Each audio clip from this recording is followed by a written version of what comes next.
Approximately 80 million Americans were set to receive up to $1,200 per person from the government starting April 15th. But for many, that deposit never showed.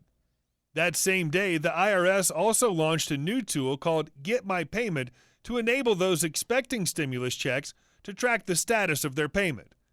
It also offers eligible people a chance to provide their bank account information so they can receive their payment more quickly rather than waiting for a paper check. There's just one problem. It doesn't always work.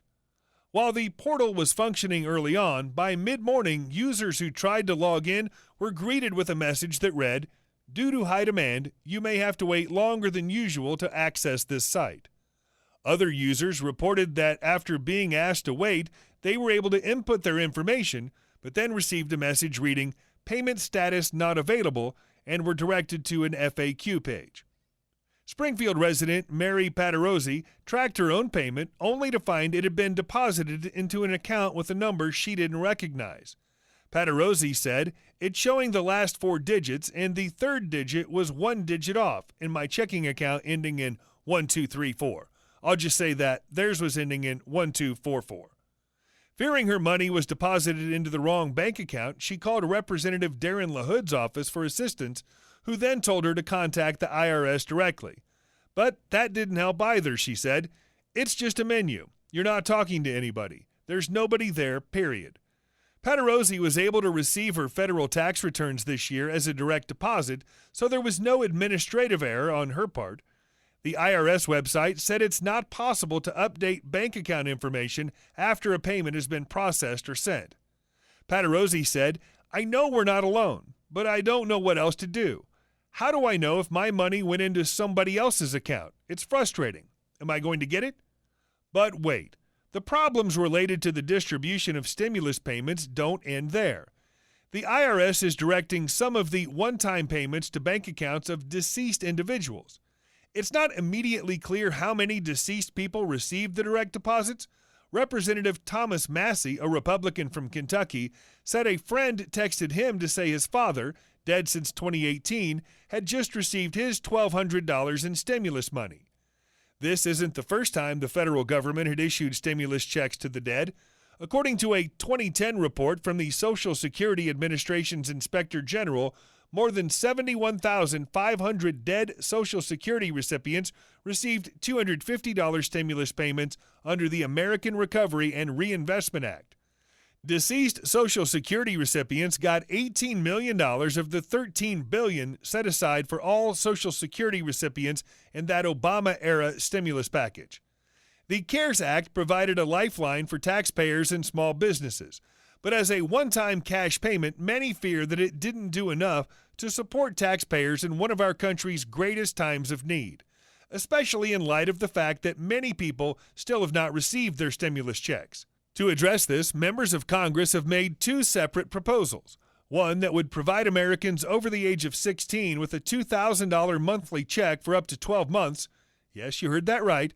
And one that would cancel rent and mortgage payments through the duration of the crisis. In this video, we're going to take a deeper look into both of these proposals.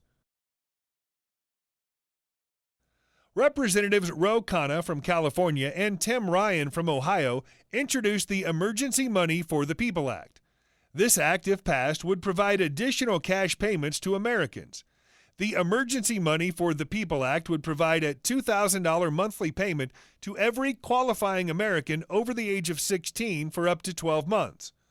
This would include individuals who were left out of the CARES Act, such as some high school and college students, and adults with disabilities who were ineligible to receive the stimulus check because they were claimed as a dependent on another tax return. It's also important to note that this new proposal makes the monthly stimulus payments much easier to receive. Not everyone has a bank or home address. To address this, the Emergency Money for the People Act calls for individuals to get this money through direct deposit, check, prepaid debit card, or mobile money platforms such as Venmo, Zelle, or PayPal. So, who's eligible to receive $2,000 a month stimulus checks? Every American age 16 and older making less than $130,000 annually would receive at least $2,000 per month. Married couples earning less than $260,000 would receive at least $4,000 per month. Qualifying families with children will receive an additional $500 per child for up to 3 children. Those who had no earnings, were unemployed, or are currently unemployed would also be eligible for the stimulus even if they didn't file a tax return. Those who were not eligible in 2019 or 2018 but would be eligible in 2020 could submit at least 2 consecutive months of paychecks to verify income eligibility. Representative Ilhan Omar from Minnesota introduced the Rent and Mortgage Cancellation Act. This act, if approved, would call for a nationwide cancellation of rents and home mortgage payments for up to 1 year.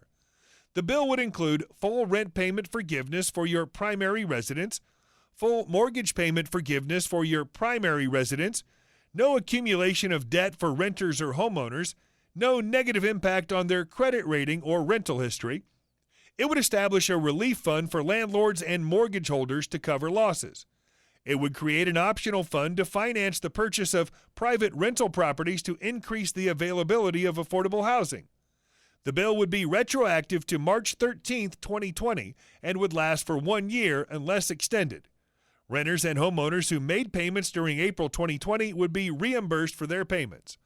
One important point to consider here is that no double dipping is allowed. The bill would only allow taxpayers to receive coverage for their primary residence. It would not cover second homes, vacation homes, or other non-primary residences. Those who have both a mortgage and also rent a home would have to choose the home for which they would want to receive financial relief. Landlords and mortgage companies would be covered through a fund managed through the Department of Housing and Urban Development. The Department of Housing and Urban Development would create a relief fund for lenders and landlords to cover the lost rental and mortgage payments they would have received. To receive these funds, lenders and landlords would be required to follow federal guidelines for fair lending and renting practices for 5 years.